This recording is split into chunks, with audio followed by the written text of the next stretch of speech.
number 19005267.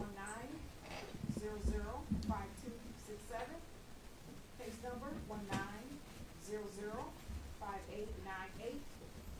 Case number 20002948. Case number 20002949. Case number 20002950. And case number 20002951. People of the State of Michigan versus DeAngelo Martin. All matters are here for sentencing. Appearances, please. Good afternoon, Judge. William Lawrence, P70481 for the people. Good afternoon, Your Honor. Wyatt Harris, P54891 on behalf of DeAngelo Martin, who sits at the defense table. Good afternoon, Judge. Robert Kenny, appearing on behalf of Mr. Martin, 35842. Mr. Martin, please stand and state your name for the record. DeAngelo Martin? Or wants to confirm your date of birth is at 5/30/1985. Yes. You may be seated. Have the attorneys had an opportunity to review the pre-sentence investigation report? I have, Your Honor. Defense? Yes, Your Honor. Are there any additions, corrections, or deletions to the body of the report from the people? Not to the body of the report, Judge. No, Your Honor. As to the guidelines, I believe there are some changes to the guidelines scoring, is that correct? That's correct, Judge. Let's start with case ending in 5267. Are there any changes to the assault with intent to commit murder guidelines? Yes, Judge. There are altogether 5 guidelines that were scored for this case number. This case number reflects the victim, Miss Pelka, and the address of Barlow.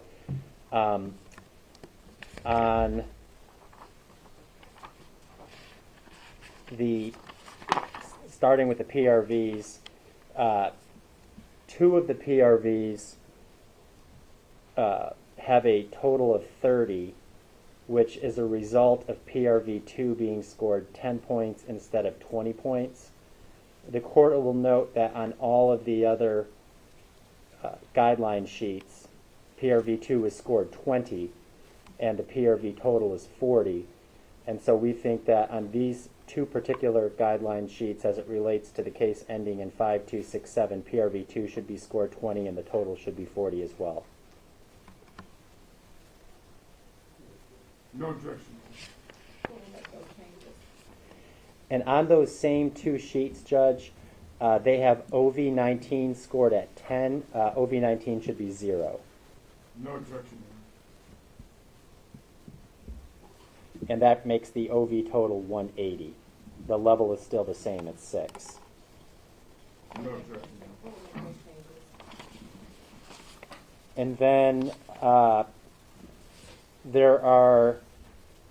the court will see one of the guideline sheets for the same case has OV1 at 0. The other 4 have OV1 at 25. The one that has OV1 at 0 should also be marked 25. Who will make that change? And on that same sheet, again, OV19 is scored 10. It should be 0. Who will also make that change? And No so- objection from defense, correct? Honor. No objection, Your Honor. And so the total OV is 180, which remains the same level of 6.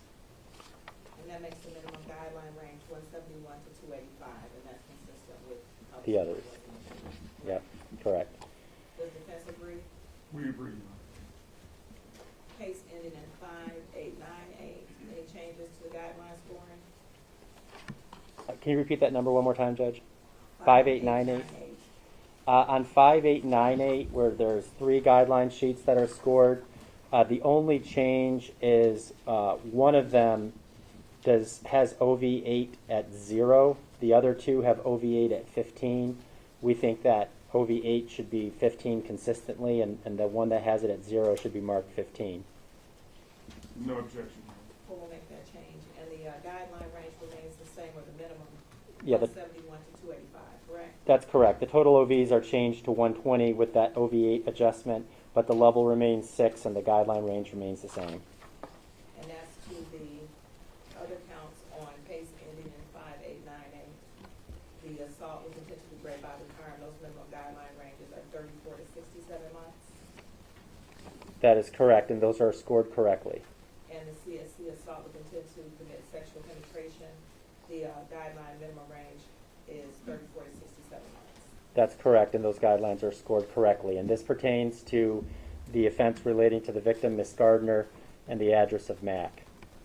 And defense is in agreement with those changes and the minimum guideline range. We are, Your Honor. Case ending in 2948. Are there any changes to those guidelines? No, 2948 is scored correctly. 2951 2951 is scored correctly. and 2949. That is also scored correctly. And case ending in 2950. That's also scored correctly. And the minimum guideline range on all four of those cases, is 270 to 450 or life. That's correct. Does defense agree? Yes, Your Honor.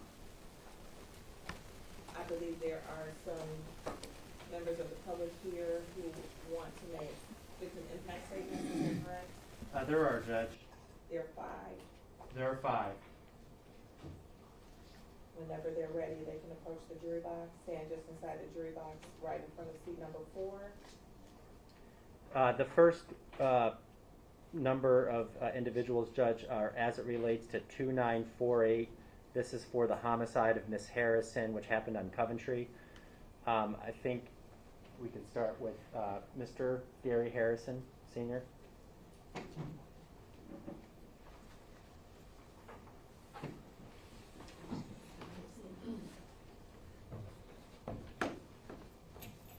Good afternoon, Judge. Good afternoon, sir. Before you begin to speak, I want you to say your first and your last name. Gary Harrison. Just one. And spell your first and last name. GaryHarrison. Thank you. And whenever you're ready, sir, you may address the court. Okay. Martin, I'm going to tell you what, you made a big mistake. Excuse me, sir. So I don't know whether or not the prosecutor's office shared with you the purpose of the victim impact statement, but the purpose of the victim impact statement is not to speak directly to the defendant. You're to address the court as to how this case has impacted you. Okay, So you cannot that's make fine. any statements directly to the defendant. Oh, I didn't know that. I understand, but they should have advised you of such, and Okay. I do apologize for interfering with the statement that you wish to make, but I'm constrained by the law, and so you need Okay, to make whatever that's no statement you're problem. gonna make to the court, okay? No problem. Thank you. Your Honor, what I'd like to say, that since the murder of my daughter, it's affected the whole family. I have grandkids that it's affected. I have my grandson. I have like I said, my granddaughter. I got baby great grandkids. I got my son Tim, my son Gary, and it's affected everybody. What I'd like to say that, we miss Nancy. Nancy, she had a little problem, but she owned her own home. She paid all of her bills, and every once in a while she'd go over to Detroit, and that's where the mistake was. But Nancy, if you knew Nancy, she was a great girl. I mean, she was loving. Christmas time, she would always be there decorating everything up. She was always there for the kids. She never got to meet her grandkids. My granddaughter, it's killing her, my grandson. And what's happened, it's not only our family that's affected, this has affected other families. They got brothers, sisters, mothers, fathers, and I'm sure he's got a mother and father that it's affected. And, I just think that whatever happens here today, I hope the best. And I hope Bubba gets you. Thank you.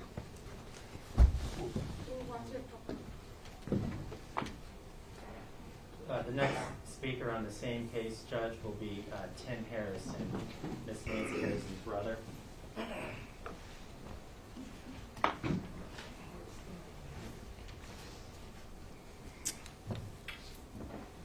Mr. Harrison, if you would just spell your first and last name for the record before you begin to speak. My name's Timothy Harrison, Timothy. Last name Harrison, Harrison. And whenever you're ready, sir. Thank you for letting me speak, Your Honor. It's been a rough 3.5 years. Every day.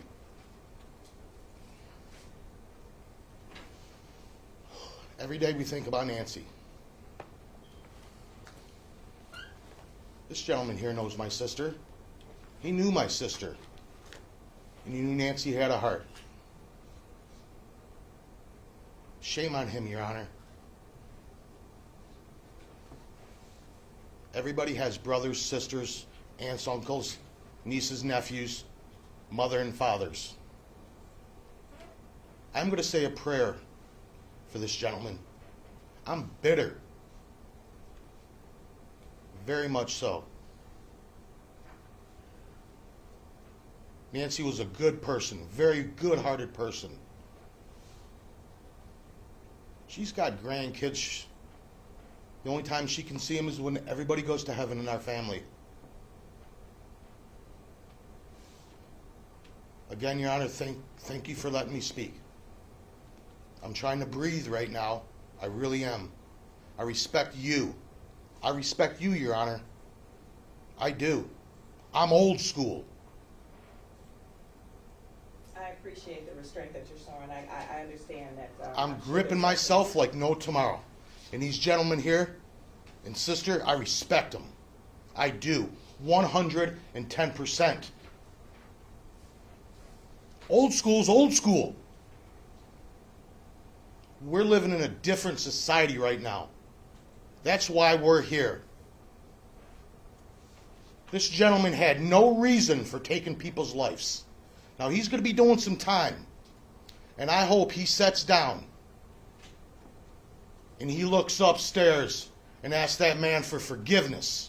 But that might not happen. That might not happen. But if this man has just a little bit of compassion for anything, not life because he took a lot of lives, but just a little compassion back here. He's got a little bit of smarts to him. He just needs to think the horrible things he did.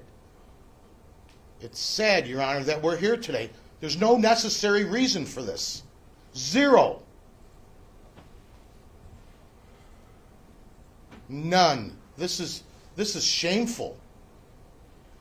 You know, he's in trouble for the rest of his life.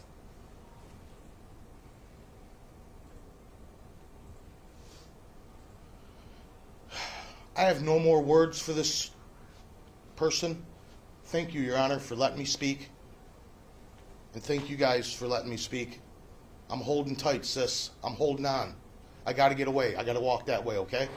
Thank you very kindly. Your Honor, that's the father and the brother. Finally, as it relates to the murder of Miss Nancy Harrison, we'll hear from her daughter, Lisa Honstrecker. And the court is just going to ask that if anyone has a cell phone in the courtroom, you please silence it or turn it on. Thank you.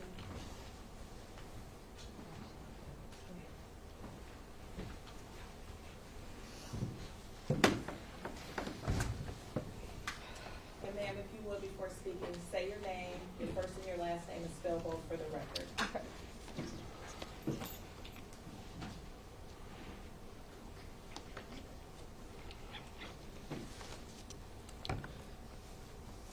My name is Lisa Honstreiter, Lisa Honstreiter, Hohnstreiter.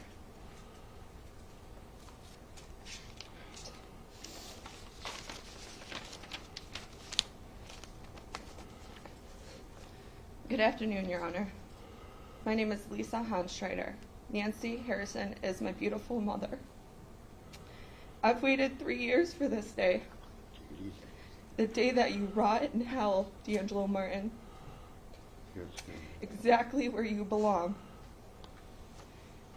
You are a perfect example of why Michigan should have the death penalty. My mom died in the worst way that somebody can die.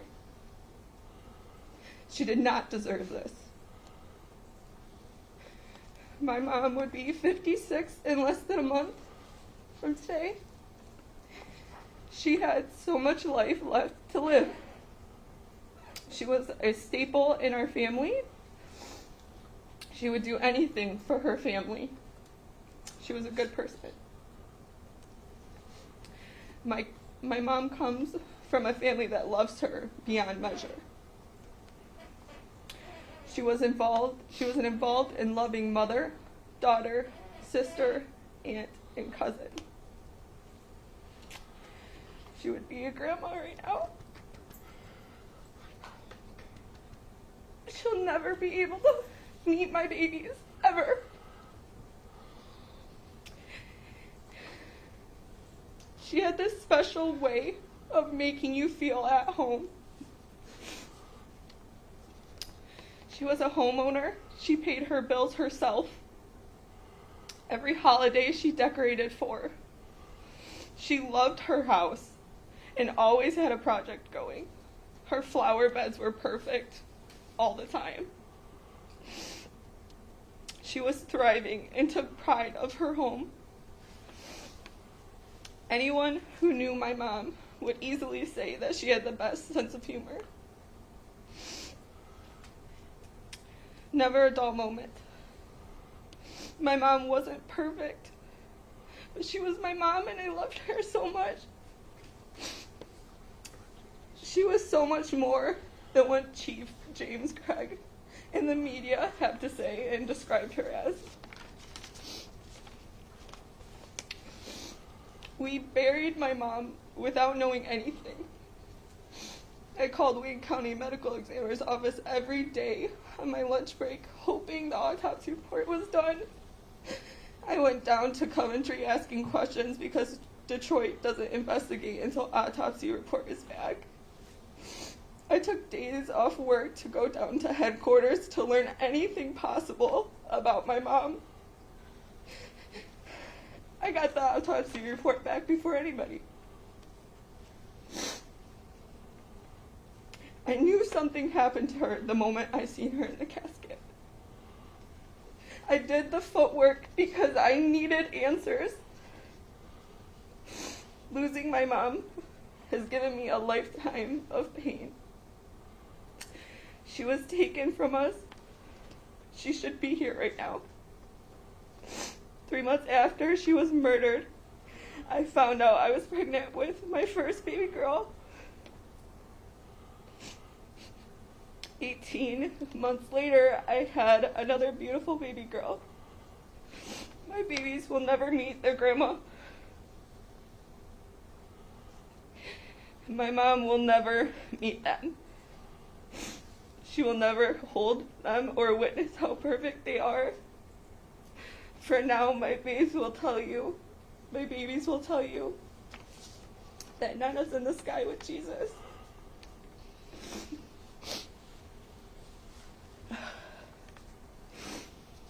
I've been tormented by sleep, worried that when I woke, someone I loved would be taken. I'm shattered, but I'm picking up the pieces for my babies that need me.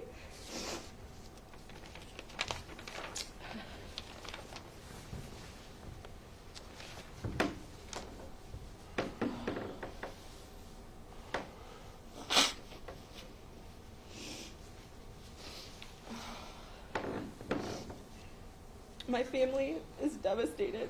There's not a single day that passes that I don't think about my mom. I'm so angry and hurt. This trauma is consuming. My brother David was her world. They had a special bond that couldn't be broken. She loved him so much. She wanted the very best for him. I think she would be so proud of you, David, and all the accomplishments that you've made. She was your biggest fan and always showed it. She would have loved to see her house the way you have it now. More than anything, she would want me there by your side, and I always will be.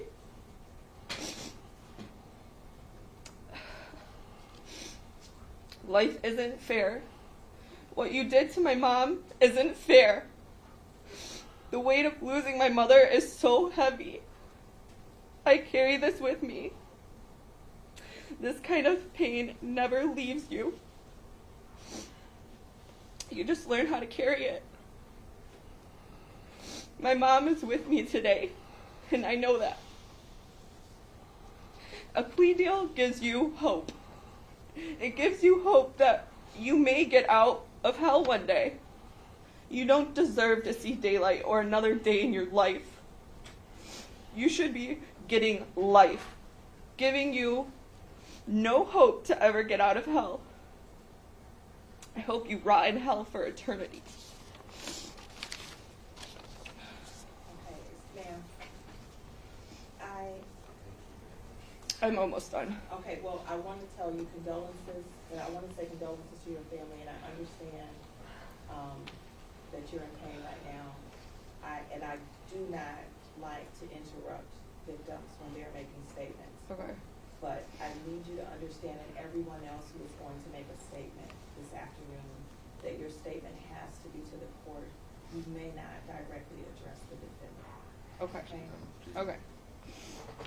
Okay. Justice won't. Sorry.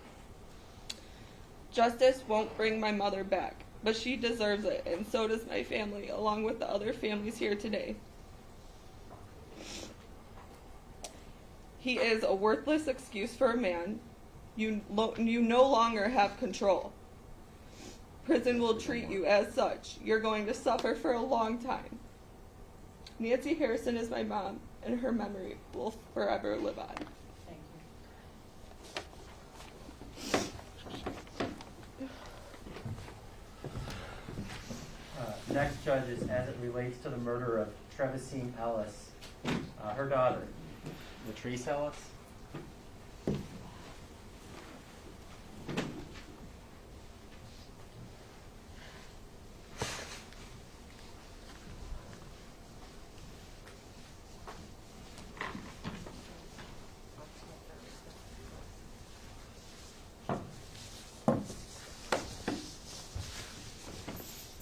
Good afternoon.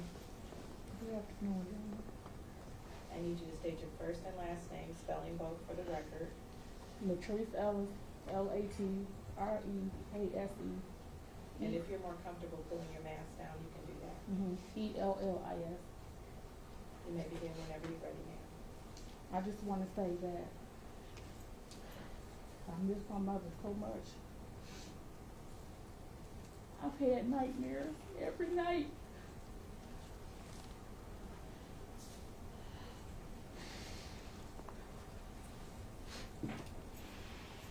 I have 3 babies, and they ask about her all the time.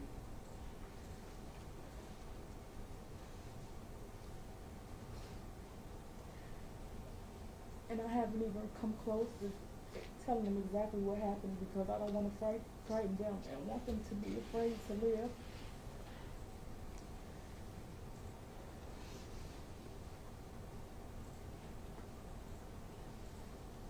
It was so many nights and days I was afraid to leave the house by myself. I was afraid to live.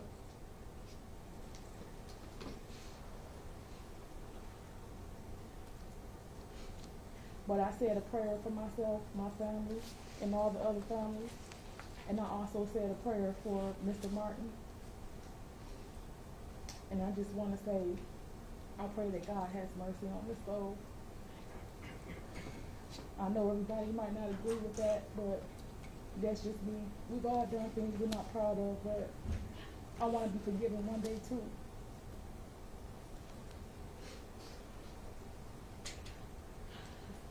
I can't. Thank you, Your Honor. Yes, one more person that wants to go. Yes, Judge. And thank you, Ms. Ellis. As it relates to the murder of Annetta Nilsson, her sister, Anita Nelson Reed.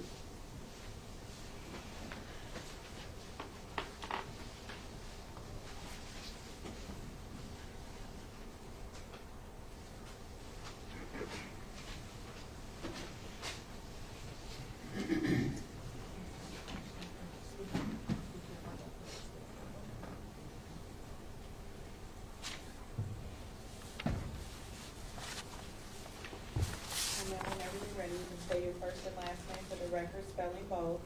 If you're more comfortable pulling your mask down so you can speak, you can do that, okay? Thank you.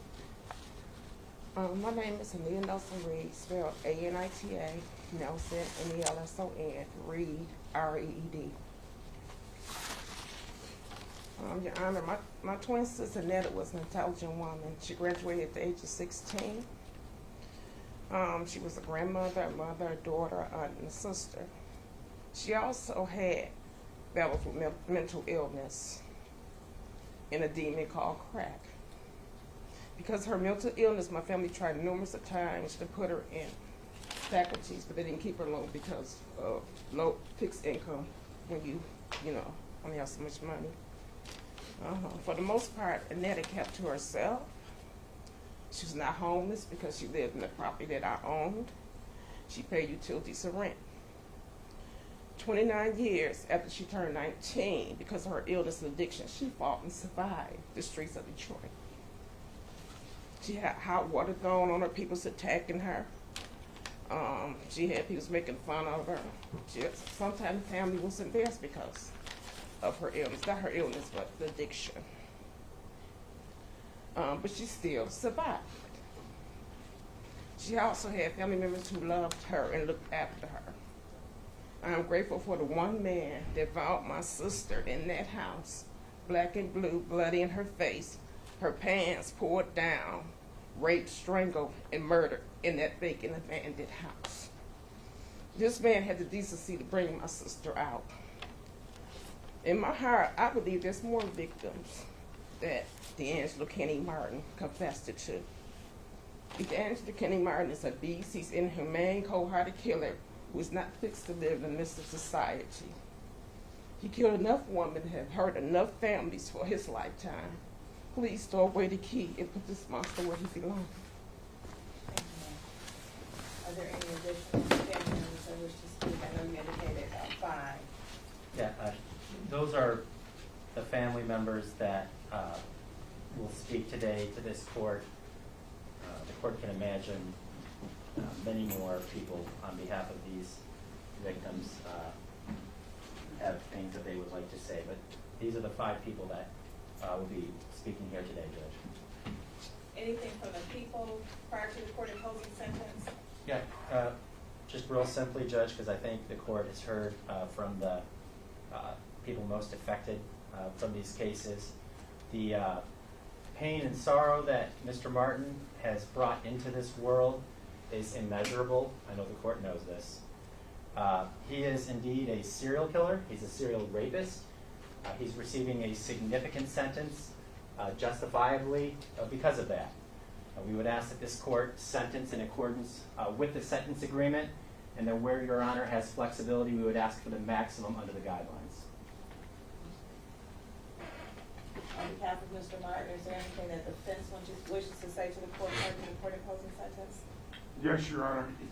I know the court has read the pre-sentence report. I know the court has looked at the evaluation and plan in this pre-sentence report. And I would note for the court's record that this is a horrible chapter, ending chapter, obviously in Mr. Martin's life. And unfortunately, there have been some terrible things that happened to some people along the way. But as I looked at that evaluation plan, I recognized that Mr. Martin, from birth to now, has not had the support of really anyone. And that's not to use that as an excuse, because these crimes were horrible, they were demeaning, they were just a devastation to several families, more than the families members that are here. And I understand, and I've had communication with Mr. Martin's family, and Mr. Martin's family is taken by what he is convicted of and what he's admitted doing. I would ask this court to sentence Mr. Martin in accordance with the agreement that he did have with the prosecutor's office. Thank you. Mr. Martin, please stand.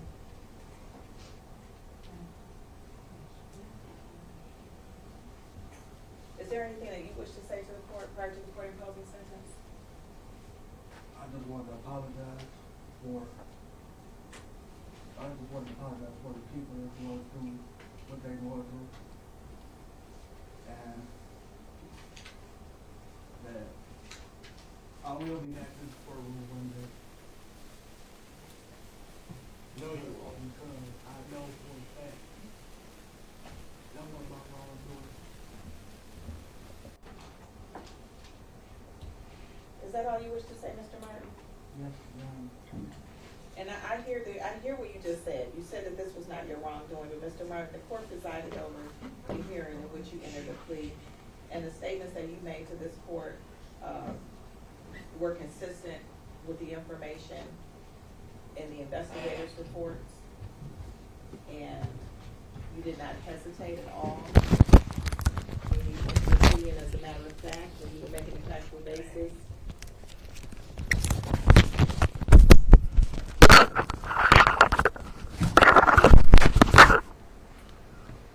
Mr. Martin, the court just does not believe the statements that you're making right now to the court about this not being you and you not being responsible. You did not hesitate at all when you entered a factual basis on each and every one of those cases. Based upon the court's review of the pre-sentence investigation report, as well as the victim impact statements that have been made here in the court today, along with the arguments that have been made by the attorneys, the court will sentence you in accordance with your plea agreements with the people.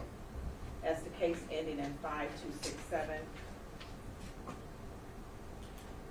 as to the assault with intent to murder, you will be sentenced to no less than 20 years and no more than 40 years in the Michigan Department of Corrections. As to counts 2 through 5, which are the criminal sexual conduct first degree, you will be sentenced to no less than 20 years and no more than 40 years in the Michigan Department of Corrections, and you must comply with the Sex Offender Registration Act. You will receive 1,097 days jail credit. Those sentences will be served concurrently with one another, as well as concurrently with the other cases that the court will sentence you on momentarily.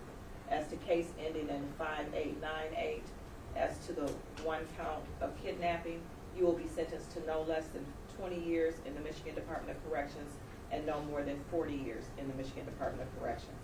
As to count 2, the assault with intent to do great bodily harm, you will be sentenced to no less than 5 years and no more than 10 years in the Michigan Department of Corrections. As to count 3, criminal sexual conduct, assault with intent to commit sexual penetration, you will be sentenced to no less than 5 years and no more than 10 years in the Michigan Department of Corrections, and you will receive 1,097 days jail credit. As to case ending in 2949, the homicide, murder, and second degree, you'll be sentenced to no less than 45 years and no more than 70 years in the Michigan Department of Corrections. You will receive 1,097 days jail credit. On case ending in 2949, you will be sentenced to no less than 45 years. 2948, you'll be sentenced to no less than 45 years and no more than 70 years in the Michigan Department of Corrections. You will receive 1,097 days jail credit. As the case ending in 2950, homicide, murder in the second degree, you'll be sentenced to no less than 45 years and no more than 70 years in the Michigan Department of Corrections. You'll receive 1,097 days jail credit. As the case ending in 2951, homicide, murder in the second degree, you will be sentenced to no less than 45 years in the Michigan Department of Corrections and no more than 70 years in the Michigan Department of Corrections. You will receive 1,097 days jail credit. All cases are to be served concurrently. You must pay $68 stay costs on each case, a crime victim assessment in the amount of $130 on each case. Court will waive the court costs on each case as Mr. Martin is indigent and will be unable to pay those costs. Court will also order $400 in attorney's fees for each case.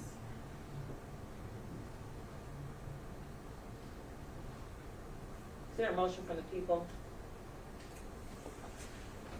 As it relates to the murder cases, which had 2 murder counts and him only able to plead on one of them, the other count would be dismissed on those 4 cases. So the people are moving to dismiss counts 2, the felony murder, as well as a habitual second on each of the homicide cases? Yes. Any objection from defense?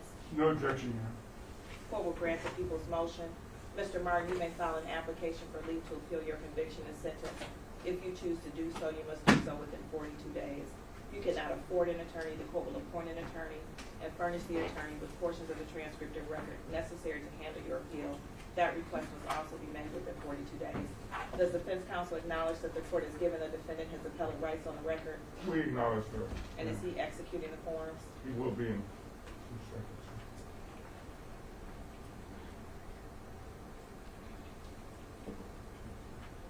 Are there any other matters the court needs to address as it relates to sentencing?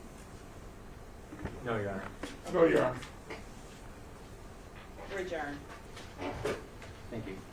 Okay. Return to the copy of the pre-session report to Mr. Martin.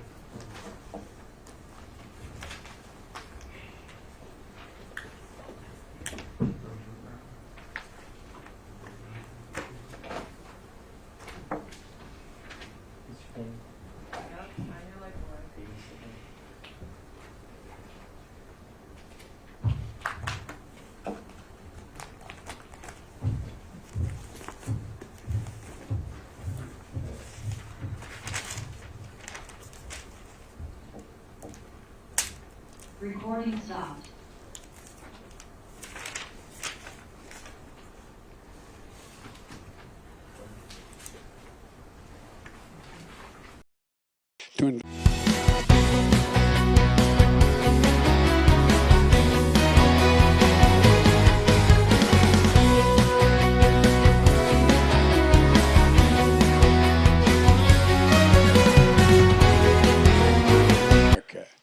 And we're going to make sure we include all of America.